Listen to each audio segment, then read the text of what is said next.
आचार्य जी ने ये बात कही। इस बात को कह करके आचार्य जी हमसे कहते हैं, आओ तुम्हें कुछ और भी दिखाता हूं। मैंने गुरु जी के पीछे पीछे होकर के जाना शुरू किया। आचार्य जी ने बहुत सारा गौवंश दिखाया, बहुत सारा गौवंश दिखाया। और आचार्य जी कहते हैं, देखो विनम्र सागर जी, ये गैया है, इस गैया पर उपसर्ग होता है। इस गाय पर क्या उपसर्ग होता है? इसको जेनेटिकल मॉडिफाई करके जब आप उसके डीएनए स्ट्रक्चर को चेंज करते हैं, किसी गाय को हाइब्रिड बनाते हैं, हाइब्रिड बनाने के उद्देश्य विदेशों में अलग हैं। विदेशों में मीट एंड मिल्क टेक्नोलॉजी काम करती है।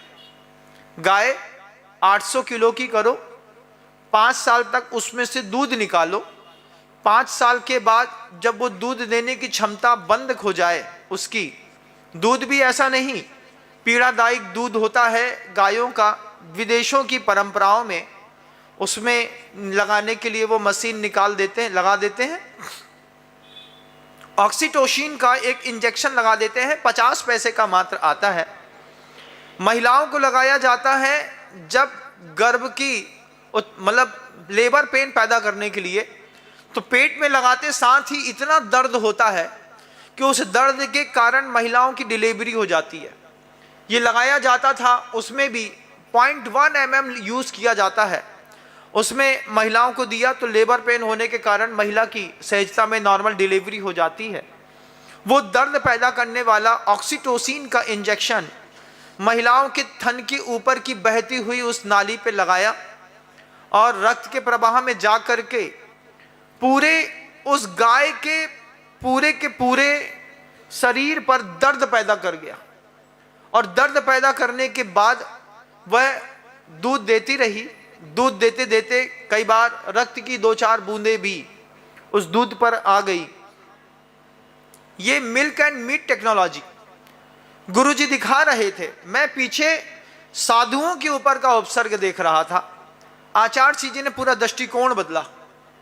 गुरुवर ने दृष्टिकोण बदल करके कहा, तुम महाराजों का उपसर्ग छोड़ो, वे तो वज्रवृषभ नाराज सैननधारी हैं, उनके ऊपर के उपसर्ग वे अपनी क्षमता, ज्ञान, वीर, अपने श्रद्धान दर्शन को बढ़ा करके झेल गए, लेकिन ये गाय नहीं झेल पाएगी, ये गाय नहीं झेल पाएगी, ये गाय मरेगी, मर करके ये गाय रोग पैदा करेगी।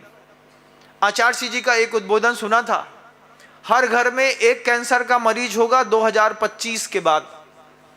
आपने कभी सुना हो या ना सुना हो, एक शॉर्ट्स वीडियो मुझे गुरुवर का सुनाया था, लेकिन जब गुरुवर उस बात को कह रहे थे उस वक्त मैं भी गुरुजी के पास बैठा था। आचार्य भगवंत ने कहा, उस गाय को देखो विनम्र, गाय को हाइब्रिड करके आज वही गाय जो कल सहजता में मीठा दूध देती थी, आज वही गाय, उसके दूध को पीने पर लोगों को कैंसर हो रहा है। दूध पीने पर कैंसर। गुजरात में जाकर के देखिएगा, गुजरात में जो पैकेट होते हैं, गुजरात सरकार ने इस बात को अलाउ कर दिया है। अमूल का पैकेट भी देखेंगे तो उसमें भी लिखा मिलेगा कि A1 मिल्क पीने पर जितनी भी हिस्टीलियन और जर्सी गाय होती हैं, उनका दूध पीने पर कैंसर हो सकता है, पैकेट पर लिखना अनिवार्य कर दिया। कभी आपको इतनी फुर्सत ही नहीं है कि उस पैकेट को उठा करके उसको पढ़ करके भी देखें। पढ़ करके देखेंगे तो पता चलेगा कि दूध पीने से कैंसर ये गायों के कारण नहीं हुआ, ये मनुष्यों के कारण हुआ। मनुष्यों ने इस तरीके के अपने ईर्ष्या के कारण, द्वेष के कारण, संदेह के कारण, वांछा के कारण, ग्लानि के कारण, अज्ञान के कारण इतने प्रयोग किए। वही सोम शर्मा ब्राह्मण ने गजकुमार मुनिराज के ऊपर किया था और हमने गाय के ऊपर किया। गाय के ऊपर वांछा की, ये हमें ज़्यादा देगी, इससे ज़्यादा कमाएंगे। और मिल्क एंड मीट टेक्नोलॉजी तो अमेरिकन कल्चर की थी।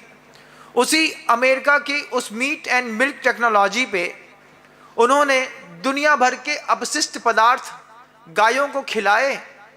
खिला करके आज अमेरिका दबाव देता है कि हमारे यहाँ का डेयरी प्रोडक्ट भारत में चलाओ।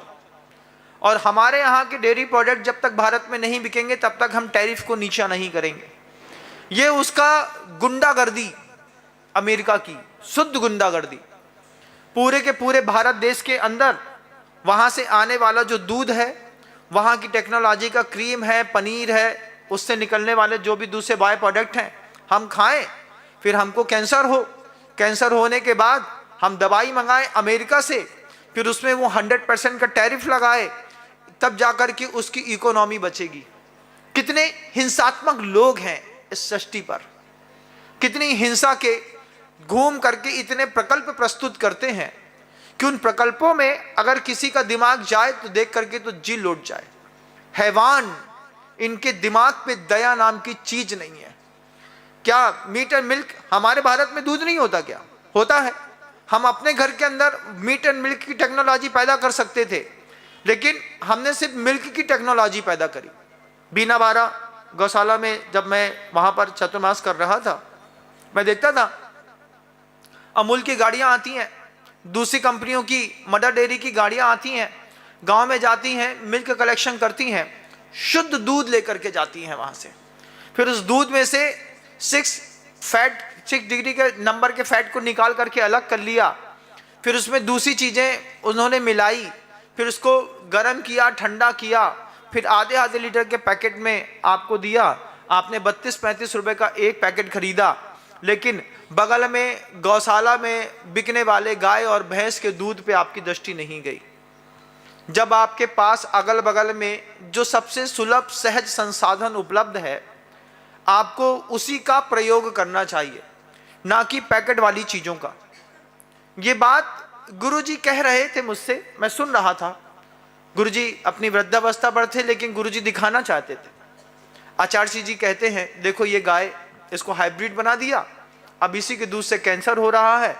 इसी के कैंसर का इलाज कराने पर आदमी मेहनत का पैसा 17-17, 18-18, 20-20 लाख रुपए बड़े बड़े हॉस्पिटलों में जाकर के दे रहा है।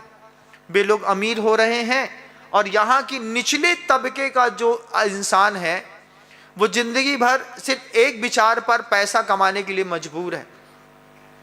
हम आप जिस स्तर पर रहते हैं ना, उस स्तर पर हमारी सिर्फ 4-5 अभिलाषाएं होती हैं। थोड़ी भगवान की पूजा कर लें, हमारे लड़का की नौकरी लग जाए, हमारे लड़का की पढ़ाई हो जाए, एक अच्छा सा मकान मिल जाए, एक अच्छी सी गाड़ी मिल जाए, और बीमारी के लिए पैसा बच जाए। इसके अलावा निचले तबके का इंसान कुछ भी नहीं सोचता।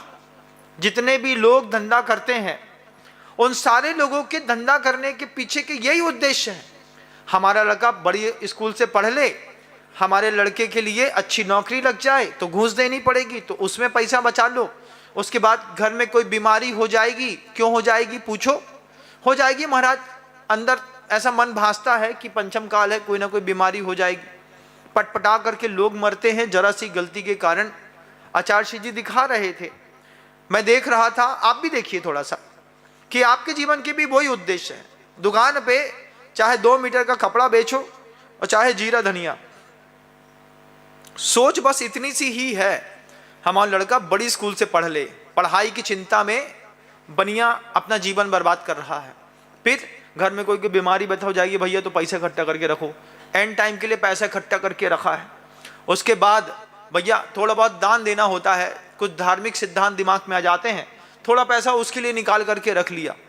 उसके अलावा थोड़ी बहुत नौकरी वोकरी से बचा करके पैसा रख लिया, मकान बनवाना है, एक मकान बना लिया, 2-4 सोना के आभूषण खरीदने थे, खरीद लिए। इसमें तुम्हारी जिंदगी खल्लास, फिनिश। जय जिनेंद्र, अगर आपको मेरी वीडियो अच्छी लगती है तो प्लीज़ मेरे चैनल को लाइक करें, शेयर करें और सब्सक्राइब करें। Thank you.